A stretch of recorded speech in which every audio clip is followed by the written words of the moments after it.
আপনি সামনের দিকে যাচ্ছেন, সামনের এলাকায় যাচ্ছেন, ওই এলাকার লোকেরা ডাকাত, ওই এলাকার লোকেরা ডাকাত, ওখান দিয়ে গেলে আপনাকে খুন করতে পারে, ওখান দিয়ে গেলে আপনার যে অর্থ করি আছে সব নিয়ে নিতে পারে। সম্মানিত উপস্থিতি, যাদের পাপ প্রকাশ্যে পাপ করে, গোপনে না, প্রকাশ্যে পাপ করে, তাদের পাপ জনসমাজে উল্লেখ করা যাবে, তাদের রিবাদ করা যাবে কোনো সমস্যা ছাড়া। এরপরে যে ব্যক্তিগুলো মানে কিছু সমস্যা করে, যে ব্যক্তিগুলোর মধ্যে কিছু ত্রুটি বিচ্যুতি আছে, এই ত্রুটি বিচ্যুতিগুলো অনেকে জানে না। এই ত্রুটি বিচ্যুতিগুলো অন্য মুসলিমকে রক্ষা করার জন্য, সতর্ক করার জন্য করা যাবে, ত্রুটি বিচ্যুতিগুলো উল্লেখ করা যাবে।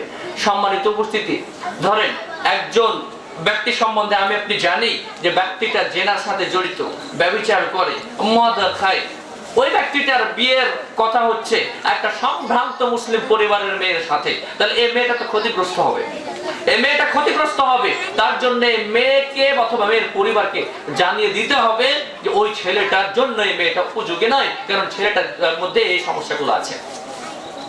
সম্মানিত উপস্থিতি, একজন ভাই যে ব্যবসা বাণিজ্য করবে এমন এক ভাইয়ের সাথে, যে ভাইটার মধ্যে রয়েছে নানান রকমের ত্রুটি বিচ্যুতি, সে অর্থ আত্মসাৎ করে, টাকা দিয়ে পলায়ন করে, এরকম ত্রুটি বিচ্যুতি আছে, তাহলে এই ভাই যেন রক্ষা পায়, ওই জন্য ওই ভাইটা সম্বন্ধে বলে দিতে হবে।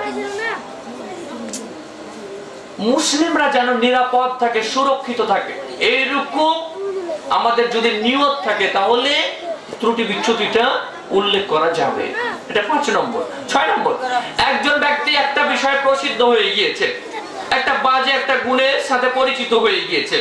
ধরেন একজন ব্যক্তির তার সৃষ্টিগত একটা ত্রুটি আছে, সে ন্যাংরা, অথবা সে অন্ধ, অথবা সে বোবা, অথবা সে কানে শুনে না, এরকম কিছু ত্রুটি বিচ্যুতি আছে। ওর নাম পড়ে গেল ন্যাংরা, ওর নাম পড়ে গিয়েছে অন্ধ, ওর নাম পড়ে গিয়েছে এইরকম একটা বাজে কিছু।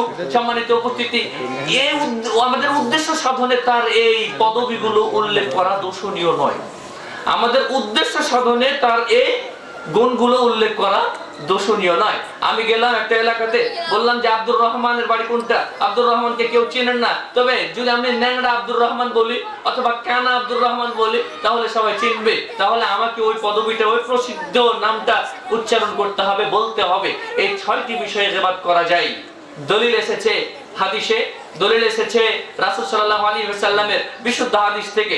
রাসূল সাল্লাল্লাহু আলাইহি ওয়াসাল্লামের নিকটে একজন ব্যক্তি আসছেন, দূর থেকে আল্লাহ রাসূল সাল্লাল্লাহু আলাইহি ওয়াসাল্লাম ব্যক্তিটাকে দেখছেন, দেখার পরে মন্তব্য করছেন, হ্যাঁ বিসা আখুল উসায়রা, এই ব্যক্তিটা তার সমাজে সবচেয়ে মন্দ ভাই, এই ব্যক্তিটা তার সমাজে সবচেয়ে মন্দ ভাই। ব্যক্তিটা আসলো, রাসূল সাল্লাল্লাহু আলাইহি ওয়াসাল্লাম তার সঙ্গে খুব চমৎকার কথা বললেন, খুব চমৎকার কথা বললেন। আয়েশা রাদিয়াল্লাহু তাআলা আনহা বিষয়গুলো দেখলেন। আয়েশা রাদিয়াল্লাহু তাআলা আনহা ওই লোকটি চলে যাওয়া পর্যন্ত অপেক্ষা করলেন। লোকটি যখন চলে গেল, রাসূল সাল্লাল্লাহু আলাইহি ওয়াসাল্লামকে বললেন, হে আল্লাহর রাসূল সাল্লাল্লাহু আলাইহি ওয়াসাল্লাম, আপনি ব্যক্তিটা সম্বন্ধে এরকম মন্তব্য করলেন। আল্লাহ রাসূল কেন এরকম মন্তব্য করেছিলেন? এজন্যই মন্তব্য করেছিলেন, ব্যক্তিটার ত্রুটি বিচ্যুতি তার মধ্যে সীমাবদ্ধ ছিল না। ব্যক্তিটার ত্রুটি বিচ্যুতি ইফেক্ট ফেলতো তার আত্মীয় স্বজনের উপরে, তার বন্ধু বান্ধবদের উপরে, তার সহকর্মীদের উপরে, তার সহকর্মীদের ক্ষতি সাধিত হতো, যার কারণে অন্যান্য মুসলিমরা যেন নিরাপদ থাকে, এজন্য আল্লাহ রাসূল সাল্লাল্লাহু আলাইহি ওয়াসাল্লাম ওর ত্রুটি বিচ্যুতিটা উল্লেখ করে দিলেন। তারপরে তার সাথে ভালোভাবে কথা বললেন। কেন? পাপীদেরকে ঘৃণা করে দূরে সরিয়ে দেওয়া যাবে না, পাপীদেরকে, পাপাচারীদেরকে ঘৃণা করে দূরে সরিয়ে দেওয়া যাবে না, কাছে ডেকে তাকে নসিহা করতে হবে। রাসূল সাল্লাল্লাহু আলাইহি ওয়াসাল্লাম এই ফরমালিটি অনুসরণ করলেন। আরেকটা বিষয় রাসূল সাল্লাল্লাহু আলাইহি ওয়াসাল্লাম হাদিসে উল্লেখ করেছেন যে আমাকে কেউ যদি আমার অনিষ্টতার কারণে বর্জন করে, তাহলে আমি সবচেয়ে খারাপ মানুষ। আমার অনিষ্টতার কারণে যদি আমাকে কেউ বর্জন করে, আমি সবচেয়ে খারাপ মানুষ। সে যতই খারাপ হোক, আমার কাছে এসেছে, আমার থেকে সে যেন দূরে সরে না যায়, আমার থেকে সে যেন দূরে সরে না যায়। সম্মানিত উপস্থিতি, রাসূল সাল্লাল্লাহু আলাইহি ওয়াসাল্লাম দুজন ব্যক্তি প্রসঙ্গে বলেছেন, এই দুজন ব্যক্তি আমাদের দ্বীন সম্বন্ধে কিছু জানে বলে আমার মনে হয় না। দুজন মুনাফিক প্রসঙ্গে রাসূল সাল্লাল্লাহু আলাইহি ওয়াসাল্লাম যে কথাটা বললেন, এটা তো গীবত। কিন্তু এটা কেন আল্লাহ রাসূল সাল্লাল্লাহু আলাইহি ওয়াসাল্লাম উল্লেখ করলেন? এজন্য উল্লেখ করলেন, এই দুইটা ব্যক্তির বিষয়ে যেন অন্যান্য মুসলিমরা সতর্ক সাবধান থাকে। সম্মানিত উপস্থিতি, কোন একটা অভিযান থেকে ফেরার পথে আব্দুল্লাহ ইবনে উবাই ইবনে সালুল আল্লাহ রাসূল সাল্লাল্লাহু আলাইহি ওয়াসাল্লাম এবং মুমিনদের ব্যাপারে কিছু বাজে মন্তব্য উল্লেখ করলেন। তারা বললেন, লা তুনফিকু আলা মান ইনদা রাসূলিল্লাহি হাত্তা ইয়ানফাদু, হে তোমরা যা শোনো, রাসূল সাল্লাল্লাহু আলাইহি ওয়াসাল্লাম এবং তার অনুসারী যারা আছে যতক্ষণ পর্যন্ত তার অনুসারীরা রাসূলের পিছন না ছাড়ছে, রাসূলকে ত্যাগ না করছে, তাদের পিছনে 1 টাকাও খরচ করবে না, তাদের পিছনে 1 টাকাও খরচ করবে না। আরো বলল, ইয়াকুলুনা লা রাজানা ইলাল মাদিনাতি লা ইখরিজান্নাল আযযু মিনহাল আযাল। তারা উল্লেখ করলো যে আমরা যদি মদিনায় ফিরে যাই তাহলে আমাদের মধ্যে যারা সম্ভ্রান্ত, যারা প্রতাপশালী, যারা সম্মানী, তারা অসম্মানীদেরকে মদিনার থেকে বের করবে। অসম্মানী বলে কাদেরকে উল্লেখ করছে? রাসূল সাল্লাল্লাহু আলাইহি ওয়াসাল্লাম এবং তার অনুসারীদেরকে, তাদেরকে বের করবে।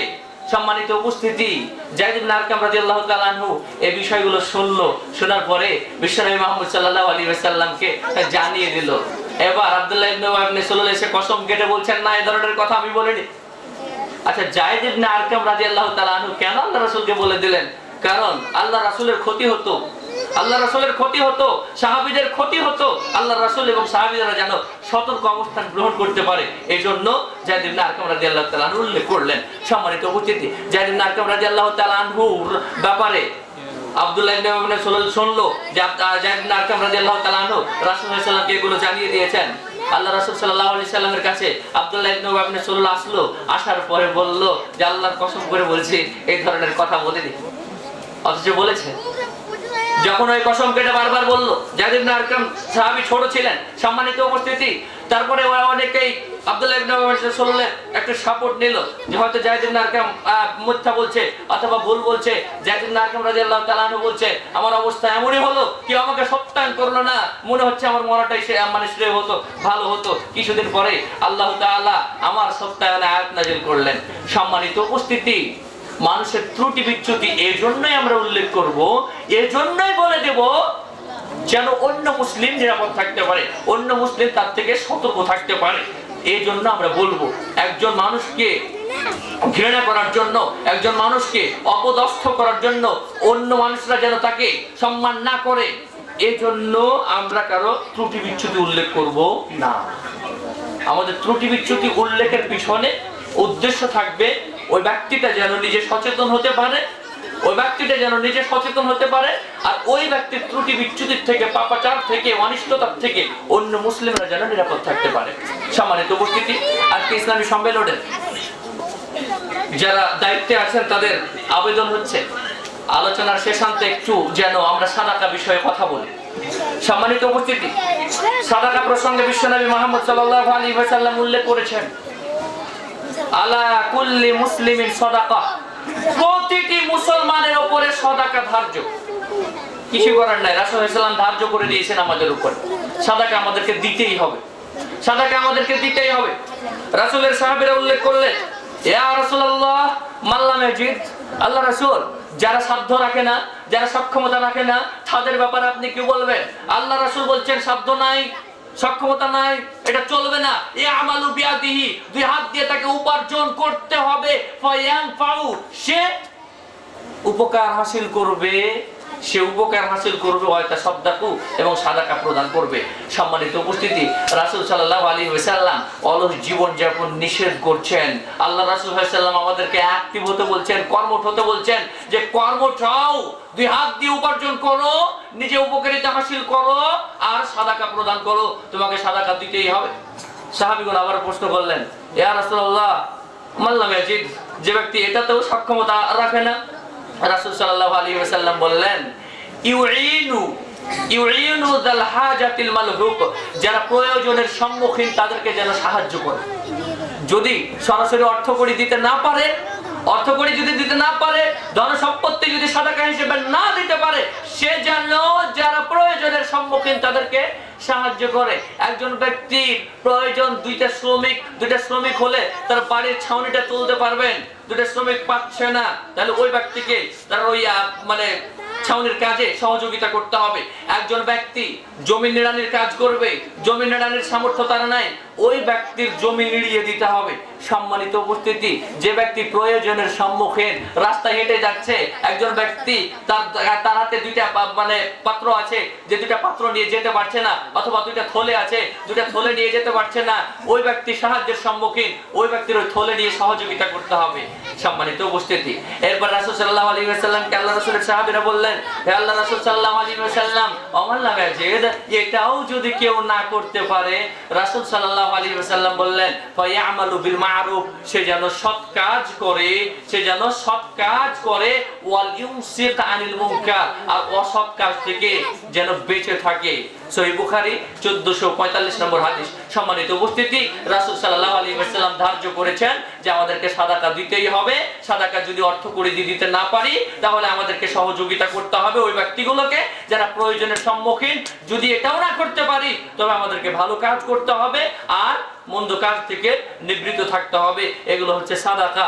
আমরা যদি প্রথম দুইটা না পারি, লা ইলাহা ইল্লাল্লাহ বেশি বেশি উচ্চারণ করব, সুবহানাল্লাহ বেশি বেশি উচ্চারণ করব, আস্তাগফিরুল্লাহ বেশি বেশি উচ্চারণ করব, এগুলো হবে সাদাকা। সম্মানিত উপস্থিতি, আল্লাহ তাআলা বলছেন হাদিসে কুদসি, সহিহ বুখারী 5352 নম্বর হাদিস। আল্লাহ তাআলা বলছেন, ইয়া বানি আদম, হে আদমের সন্তানরা শোনো, হে আদমের সন্তানরা শোনো, উনফিক আলাইকা, তুমি যদি খরচ করো আমিও খরচ করব, তুমি দাতা হলে আমি তোমার পেছনে দাতা হব, তুমি দিলে আমি বাড়িয়ে দিব।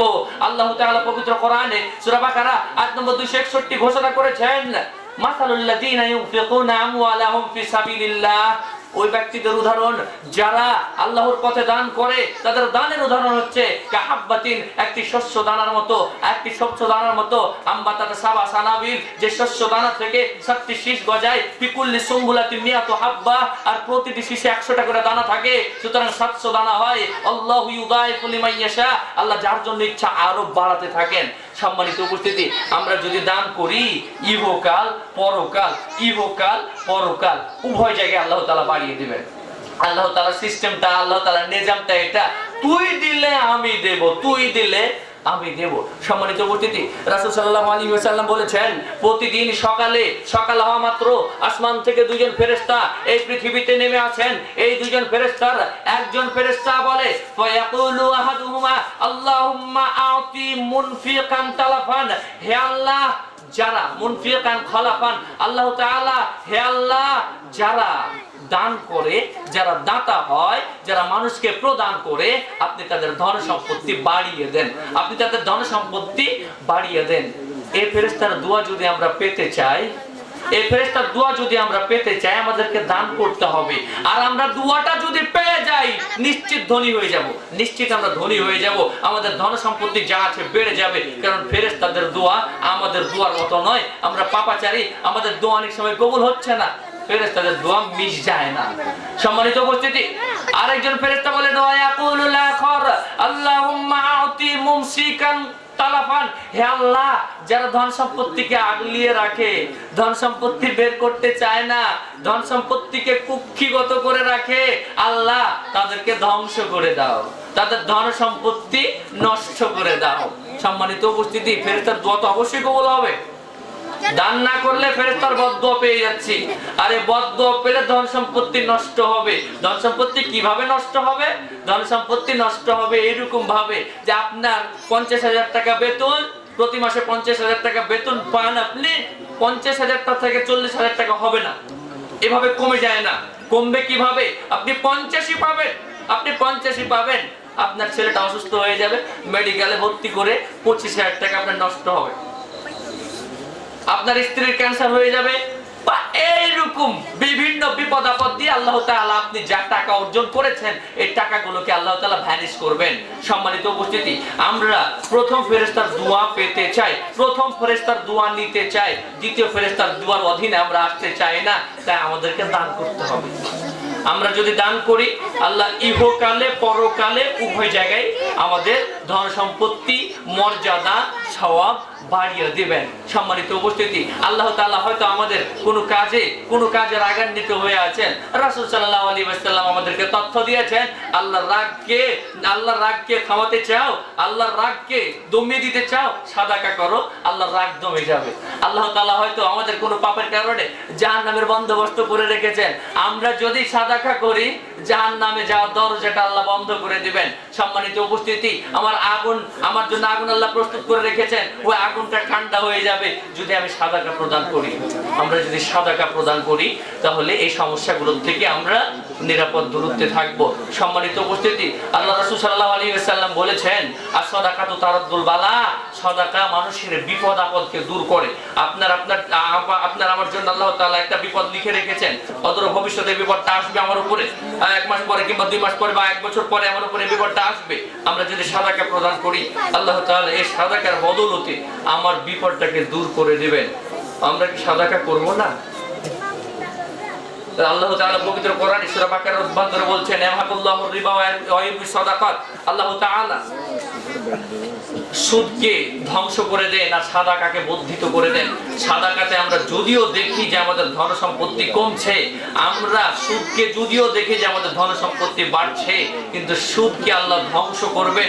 যারা সুদ ভিত্তিক অর্থনীতি করছেন, যারা সুদ ভিত্তিক অর্থনীতি করছেন, তারা তাদের জীবদ্দশাতে দারিদ্র হবেন। যদি আপনি না হন, আপনার সন্তান কিংবা তার সন্তান হতেই হবে। কারণ সুদ ভিত্তিক অর্থনীতি গড়া মানে আল্লাহ তাআলার সঙ্গে যুদ্ধ করা। ওর অধস্তন একটা বংশধর দারিদ্র হবে। আমরা সচক্ষে দেখতে পাচ্ছি যে ব্যক্তি সুদ ভিত্তিক অর্থনীতি করেছে, সুদ দিয়ে অনেক কিছু করেছে, একেবারে লাস্ট জীবনে, একেবারে শেষ জীবনে বুড়াতি কালে সে খেতে পারছে না, এরকম উদাহরণ আমরা দেখছি আছে আমাদের সমাজে। সম্মানিত উপস্থিতি, আল্লাহ তাআলা এটাকে মিটিয়ে দিবেন। সুদ ভিত্তিক অর্থনীতি করলে তার অর্থনীতিকে আল্লাহ ধ্বংস করবেন, কারণ এটা আল্লাহ তাআলার সঙ্গে যুদ্ধ করা। আর সাদাকা প্রদান করলে তার ধন সম্পত্তি বাড়িয়ে দিবেন, এটা আল্লাহ তাআলার ওয়াদা, এটা ফেরেশতাদের দোয়া। আল্লাহ তাআলা আমাদেরকে তৌফিক দিন, আমরা যেন আল্লাহ তাআলা যে ক্ষেত্রগুলো তৈরি করে রেখেছেন সাদাকার, ওই ক্ষেত্রগুলোতে সাদাকা করতে পারি, দান করতে পারি, এবং আল্লাহ তাআলা সাদাকার যে ফজিলতগুলো আল্লাহ তাআলা দিয়ে রেখেছেন সেই ফজিলতগুলো যেন আমরা অর্জন করতে পারি। আল্লাহুম্মা আমিন। সম্মানিত উপস্থিতি, আল্লাহ তাআলার নিকটে আমরা আজকে প্রার্থনা করব আমাদের আলোচনার শেষে, যে আমরা গীবাত সংক্রান্ত যে বিষয়গুলো উল্লেখ করলাম, গীবাত সংক্রান্ত যে বিষয়গুলো উল্লেখ করলাম, এই বিষয়গুলোর থেকে যেন আমরা সাবধানতা অবলম্বন করতে পারি। আমরা যেন সাবধানতা অবলম্বন করতে পারি, সামনে যেন কোনো ভাইয়ের আমরা গীবাত, পরনিন্দা, পরচর্চা না করি। আর আরেকটা বিষয়, একটা তথ্য দিয়ে আলোচনা শেষ করব।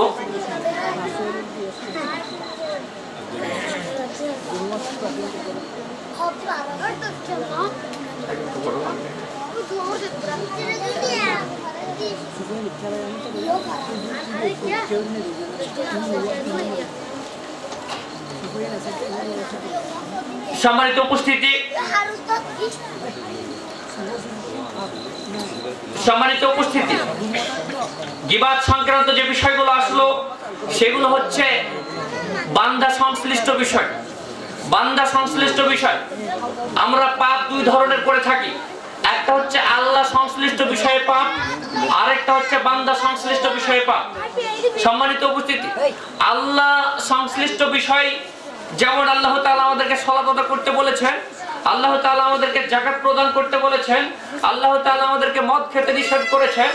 আমরা যদি আল্লাহ সংক্রান্ত এই বিষয়গুলো মেনে না চলি, আমরা যদি আল্লাহ সংক্রান্ত এই বিষয়গুলো মেনে না চলি, যদি না মানি আর আল্লাহর কাছে ক্ষমা চাই, আল্লাহ হয়তো সহজে আমাদেরকে ক্ষমা করতে পারেন। আল্লাহ সালাত আদা করিনি, আমাদেরকে ক্ষমা করো, সামনের দিনে সালাত আদা করব। আল্লাহ যাকাত প্রদান করিনি, আমাদেরকে ক্ষমা করো, সামনের দিনে যাকাত প্রদান করব। আল্লাহ মদ খেতে নিষেধ করেছিলে, আমরা মদ খেয়েছিলাম, আল্লাহ সামনের দিনে আমরা মদ খাবো না, আল্লাহ আমাদেরকে ক্ষমা করো। আমরা যদি এভাবে আল্লাহ তাআলার নিকটে ক্ষমা প্রার্থনা করি, আমরা যদি এভাবে আল্লাহ তাআলার নিকটে ক্ষমা প্রার্থনা করি, আল্লাহ সহজে আমাদেরকে ক্ষমা করতে পারেন। কিন্তু বান্দা সম্পর্কিত পাপ যদি হয়, আমি বান্দার টাকা মেরে খেয়েছি, জমি লিখে নিয়েছি, বান্দার গীবাত, পরনিন্দা করেছি, বান্দাকে আমি হত্যা করেছি, বান্দার রক্ত ঝরিয়েছি, বান্দার দাঁত ভেঙে ফেলেছি, যদি এরকম পাপগুলো করি, এই পাপগুলো হবে বান্দা সংশ্লিষ্ট পাপ। এই পাপগুলো করার পরে আমরা যদি কায়মনো বাক্যে রাত্রি জেগে আল্লাহ তাআলার নিকটে কান্নাকাটি করি, আল্লাহ আমি অমুক বান্দা, তোমার অমুক বান্দার ধন সম্পত্তি লিখে নিয়েছি, তোমার অমুক বান্দার অর্থ করি লুটে নিয়েছি, আল্লাহ আমাকে ক্ষমা করো, আল্লাহ ক্ষমা করবেন না, আল্লাহ ক্ষমা করবেন না। বান্দা সংশ্লিষ্ট পাপগুলো একটু বেশি মারাত্মক, বেশি মারাত্মক। সম্মানিত উপস্থিতি, গীবাত আমরা সকলেই করেছি, গীবাত আমরা সকলেই করেছি। এই গীবাত কি আল্লাহ সংশ্লিষ্ট পাপ না বান্দা সংশ্লিষ্ট পাপ? বান্দা সংশ্লিষ্ট পাপ। বান্দা সংশ্লিষ্ট পাপ যেহেতু, সেহেতু বান্দার কাছ থেকে ক্ষমা চাইতে হবে, বান্দার কাছ থেকে ক্ষমা চাইতে হবে। যে বান্দার গীবাত করেছি, যে বান্দার অপবাদ রটিয়েছি, আমরা তাকে গোপনে ডাকবো, আমরা তাকে একটা দাওয়াত দিব, দাওয়াত দিয়ে তাকে খাওয়াবো, তারপরে তার মনোরঞ্জন করে তাকে উল্লেখ করব, ভাই আপনার এই গীবাতটা করেছিলাম, আমাকে প্লিজ ক্ষমা করে দেন। ক্ষমা চাইতে হবে ভাবে। সম্মানিত উপস্থিতি, যদি আমরা ক্ষমা নিয়ে মানে চলে যাই, মৃত্যু যদি আমাদের ঘটে যায়, আর কোনো সুযোগ নাই, আর কোনো সুযোগ নাই। আমরা যার গীবাত করেছি, যারা অপবাদ আরোপ করেছি, যার গীবাত করেছি, যারা অপবাদ করেছি, অপবাদ আরোপ করেছি, যাকে আমরা কষ্ট দিয়েছি, ওই ভাইকে আমাদের নেকির থেকে, আমাদের মর্যাদাগুলো থেকে দিয়ে দিতে হবে। আর যদি পরিশোধ না হয়, ওদের গুনাহগুলো আমার উপরে চাপবে, আমরা তো কেউ চায় না। এজন্য চলেন আমরা সিদ্ধান্ত নিই, যে ভাইদের আমরা গীবাত করেছি, সে ভাইদের জন্য আমরা ক্ষমা প্রার্থনা করবো আল্লাহ তাআলার নিকটে, সে ভাইদের কল্যাণ কামনে আল্লাহ তাআলার নিকটে প্রার্থনা করব। আর যে ভাইগুলোর গীবাত করেছে তাদেরকে ডাক দিয়ে তাদের কাছে ক্ষমা চেয়ে নিব। আর সামনের দিনে আমরা সিদ্ধান্ত নিব, আমরা গীবাত আর করব না, আমরা গীবাত আর করব না। সম্মানিত উপস্থিতি,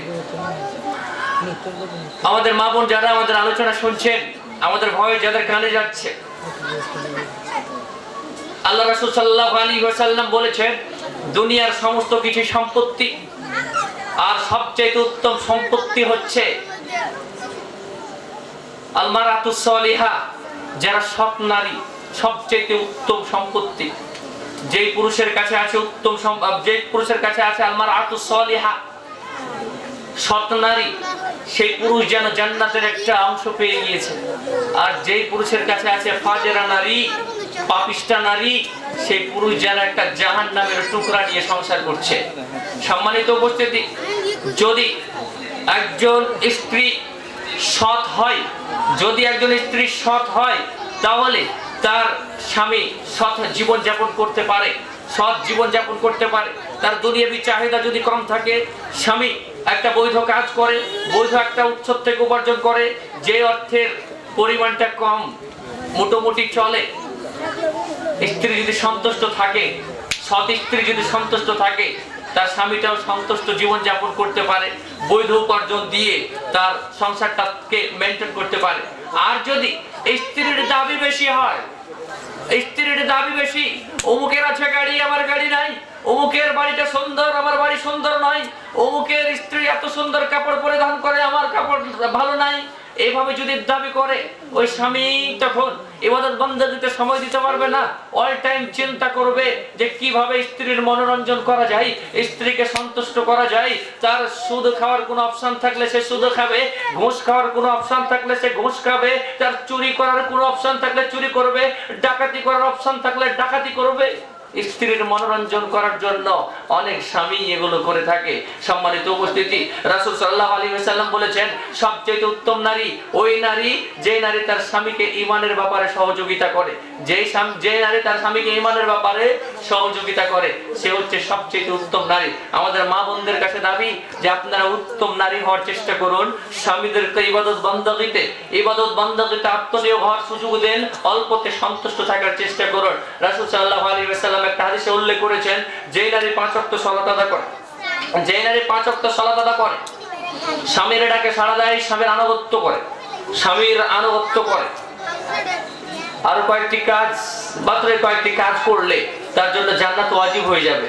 সম্মানিত উপস্থিতি, স্বামীদের ব্যাপারে স্ত্রীদেরকে আল্লাহ রাসূল সাল্লাল্লাহু আলাইহি ওয়াসাল্লাম বলেছেন, কোন স্বামীর গায়ে যদি ঘা, পচড়া ইত্যাদি হয়, আর স্ত্রী যদি তার জিভ দিয়ে চেটে ফেলে ওইগুলো, তারপরও স্বামীর অধিকার আদা করতে পারবে না। সম্মানিত উপস্থিতি, একটা পারিবারিক জীবনে, পারিবারিক অঙ্গনে, দাম্পত্য জীবনে ইসলাম স্বামীকে অনেক মর্যাদা দিয়েছে। আজকের আলোচনায় আমাদের মিজানুর রহমান ভাই একটা আয়াত উল্লেখ করেছেন, আর রিজালু কাওয়ামুনা আলান নিসা, পুরুষরা স্ত্রীদের উপরে দায়িত্বশীল, পুরুষরা স্ত্রীদের উপরে দায়িত্বশীল। সম্মানিত উপস্থিতি, আল্লাহ রাসূল সাল্লাল্লাহু আলাইহি ওয়াসাল্লাম বলেছেন, যদি আমি কাউকে সাজদা দেওয়ার, আল্লাহর পরে কাউকে সাজদা দেওয়ার আদেশ করতাম, তাহলে প্রতিটি স্ত্রীকে বলতাম যে তোমরা তোমাদের স্বামীদেরকে সাজদা করো, তোমরা তোমাদের স্বামীদেরকে সাজদা করো। এই জন্য স্ত্রীদেরকে অনুরোধ করছি, প্রত্যেকটা স্ত্রীদেরকে অনুরোধ করছি, স্বামীকে ঈমানের কাজে সহযোগিতা করুন, স্বামীর যথাযথ অধিকার আদা করুন, স্বামীকে সালাতের ব্যাপারে বলুন।